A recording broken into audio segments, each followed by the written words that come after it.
throw some light for the verse number 57, chapter 2 of the Bhagavad Gita. So let's read it and see what Prabhupada has to say. Yet sarvatra ana abhisnehas tat tat prapta shubha shubham na abhinandanti na dvaishati tasya pragyaha pratishtataha. In the material world, one who is unaffected by whatever good or evil he may obtain, neither praising it nor despising it, is firmly fixed in perfect knowledge.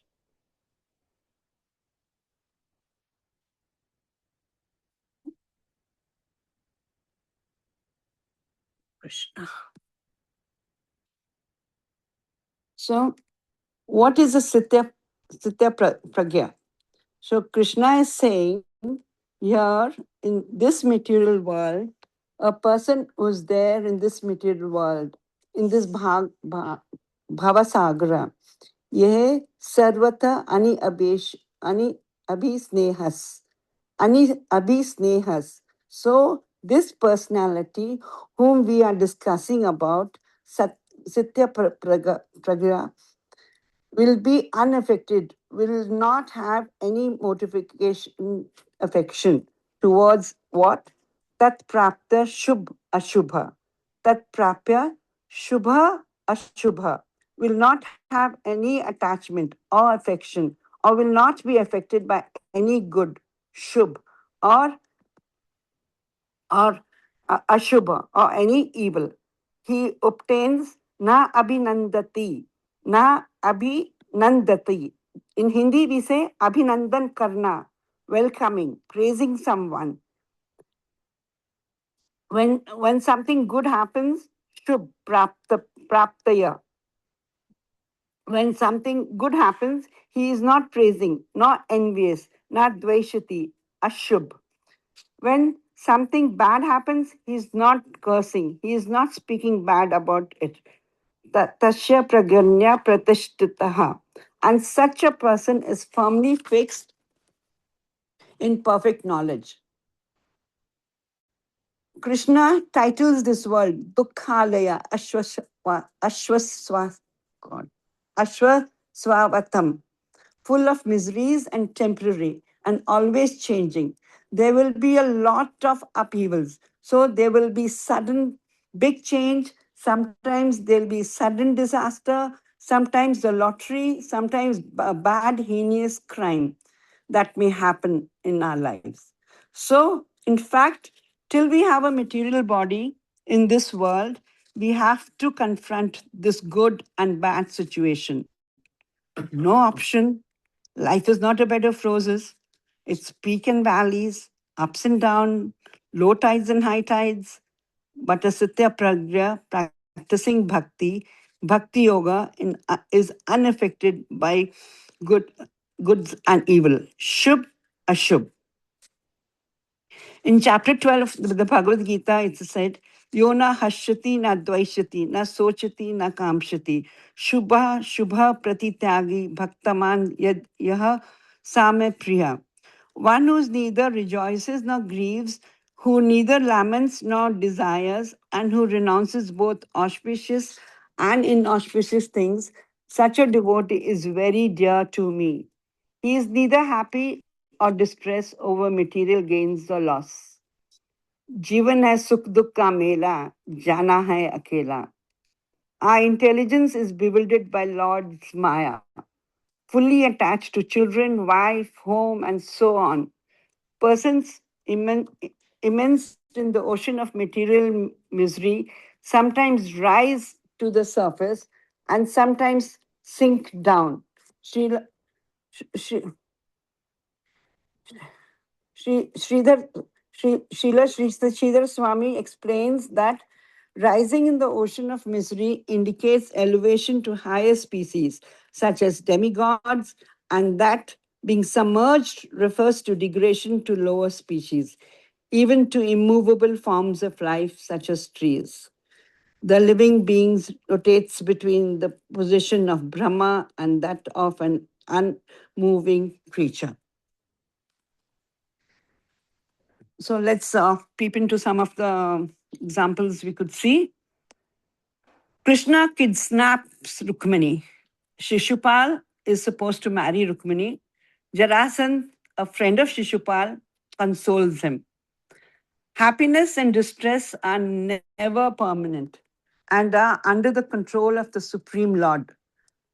17 times Krishna defeated me, but in the end I was victorious over him. Thus, seeing that victory and defeat are under the control of destiny and time, I have learned not to succumb to either lamentation or joy. Time now favors the Yadavas, so they have defeated you with only a small army. But in future, time will favor you and you will surely conquer them. Rukmani's brother Rukmi, who hated Krishna to the core, was infuriated by Krishna and Krishna's act of kidnapping of his sister. Rukmi set out with an army to attack the Lord. Rukmi attacked the Lord, struck him with arrows, demanded release of Rukmini. Krishna fended off Rukmi's weapons, breaking them to pieces. Krishna raised his sword, about to kill Rukmi. When Rukmini interceded and begged her brother's life be spared. Krishna, with his sword, shaves off Rukmi's hair here and there, leaving him disfigured. It's as good as killing him. Baldeva instructs a frightened, shivering Rukmini that the sorrowful condition of her brother was only the fruit of his past work. Since everybody is responsible for his own happiness and suffering, he further instructed her about the transcendental position of the Jiva's soul and how the illusion of happiness and distress is simply a result of ignorance. Accepting Lord Balram's instruction, Rukmini gave up her sorrow. The conditional soul identifies with the body. Certainly, every ordinary person considers himself young, middle aged, old, healthy, or sick. But such identification is an illusion, as the waxing and the waning of the moon is an illusion. So, one who is unintelligent undergoes material existence. Sita Devi exemplified resilience and unwavering devotion during her challenging life in the forest. Steadfastly standing by her beloved husband, Lord Sri Ram. Despite, despite being born into a royalty, she was fearlessly embraced the hardship that came with the exile, leaving behind the comforts of Ayodhya. She willingly ventured into the dense forest alongside Ram and Lakshman. Throughout their journey, Sita ji displayed remarkable strength and endurance. She gracefully accepted, adapted to the austere life, finding solace among natural beauty, sleeping on bed of dry leaves and residing in simple, humble cottage. She never wavered in her dedication to Ram, despite the treats they and trials they encountered. She remained a pillar of support, offered love, encouragement, and unwavering faith to her husband. She selflessly chose to accompany Ram into the exile, facing hardship with grace, 14 years of exile. She was abducted by the demon king Ravana. She remained fast in her devotion to Ram. Sita serves as a powerful example of unwavering faith and adherence to dharma, righteousness. She challenged Ravana, and maintained dignity, refusing to be rescued by Hanuman, trusting Ram would come and showed empathy even to demons and uh, and Temenesis and forgave those who tortured her. In the material world, one who is unaffected by whatever good or evil he may obtain, neither praising it or despising it is firmly fixed in perfect knowledge. The happiness and distress derived from the activities of material senses are not actual happiness and distress. Therefore, the Bhagavad Gita speaks of happiness that is transcendental to the material conception of life. When one's senses are purified of material contamination, they become indriya, transcendental senses. And when the transcendental senses are engaged in the service of the master of the senses, Hirikesha, one can derive real transcendental pleasure. Whatever distress or happiness we manufacture by mental concoction through the subtle mind has no reality, but it is simply a mental concoction. One should therefore not imagine so called happiness through mental concoction. Rather, the best course is to engage the mind in the service of the Lord, Hirikesha, and thus feel real blissful life. Krishna and Sudama were childhood friends, fellow students at Gurukul. Krishna became king of Dwarka. Sudama, a Brahmin, lived a life of extreme poverty with wife and children, of often than ever struggling for food, even struggling for food. Sudama, a perfect Brahmana, was elevated in transcendental knowledge and hence not at all attached to material enjoyment, very peaceful and was very peaceful and had full control of his senses, a perfect surrendered devotee. He was satisfied by the income which automatically came to him according to destiny. A man in perfect knowledge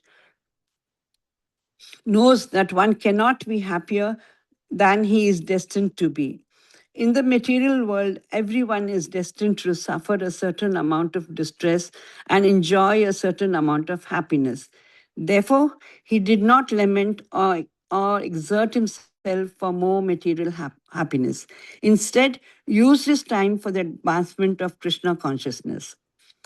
Persuaded by his wife, or reluctant Dharma decides to visit Krishna, not for favors, but a desire to see the Supreme Personality of Godhead.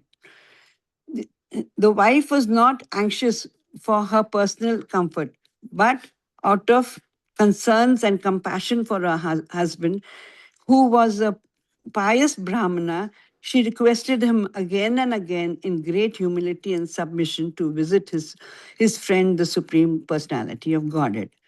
Sudama carried a small bundle of beaten rice, poha, as a gift, tucked under his armpit, bundled in a torn, tattered piece of cloth. At the opulent palace of Krishna in Dwarka, Krishna sees his old lost friends, rushes out to embrace him with open arms, ignoring the difference. Sudama hesitated to give the gift. Krishna, understanding, understanding his plight, tricked him and grabbed the bundle. Krishna delightedly ate two mouthfuls of it with great joy and ecstasy. Once inside the palace, Krishna insisted that Sudama sits on the throne and personally washed his feet. After the visit, Sudama returned home. No exchange of words between friends for want of help. Happy, slightly perplexed, worried about his wife's reaction, he walked home. The Brahmana, feeling great obligation to Krishna, thought, I pray to have the friendship of Lord Krishna and to engage in his service and to surrender fully unto him in love and affection, life after life, life after life. I do not want any opulence. May my mind and activities be always engaged in his service. The ideal stage of human perfection is to become a Brahmana or Vaishnava, like Sudama Vipra. So Sudama found his humble hut had transferred into a magnificent palace. Selfless bonds are always rewarded by divine grace. rediscovering identity. Krishna tells Arjuna, you are a spiritual being, a spark of consciousness beyond this temporary shell. Arjuna says, how do you live in a spiritual in a spiritual being in a mold in a material world when there are so many competing responsibility? Don't react to a situation, respond to it. Sometimes one loses his money on a public street where everyone can see it, and yet his money is protected by destiny and not seen by others. Thus, the man who lost it gets it back. On the other hand, if the Lord does not give protection, even money maintained secure,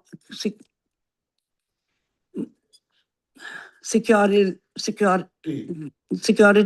at home is lost. A person lost in the jungle, even though has no protector, remains alive, whereas a person protected at home may die, be killed. No one, no one being able to protect him. Our plans to protect or annihilate do not act. Sometimes, in spite of a supply of good medicine and an experienced physician, a patient dies, does not survive. Sure, everyone has such practical experiences. Spiritual education changes one's consciousness by which he can intelligently apply his material activities to the service of the Lord to become free from the material bondage, repeated birth and death. Yamraj says to a lamenting wife of Hiranyakash, O lamenters, you are fools. It is fruitless to see and talk to material modes of nature and the resultants, so called happiness and distress, as if they were factual.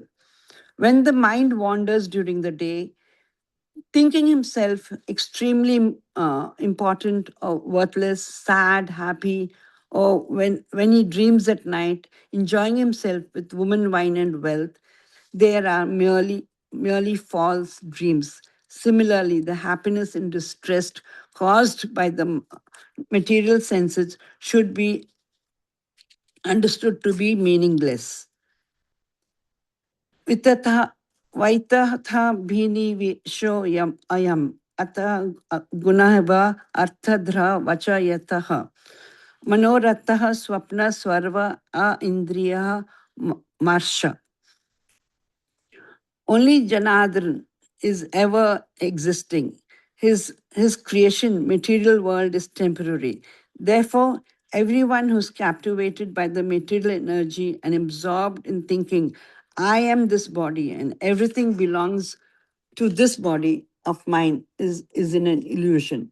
One should think only of being eternally part of Janardana, and one should endeavor in this material world, especially in this human form of life, should be to attain the association of Janardana by going back home, back to Godhead.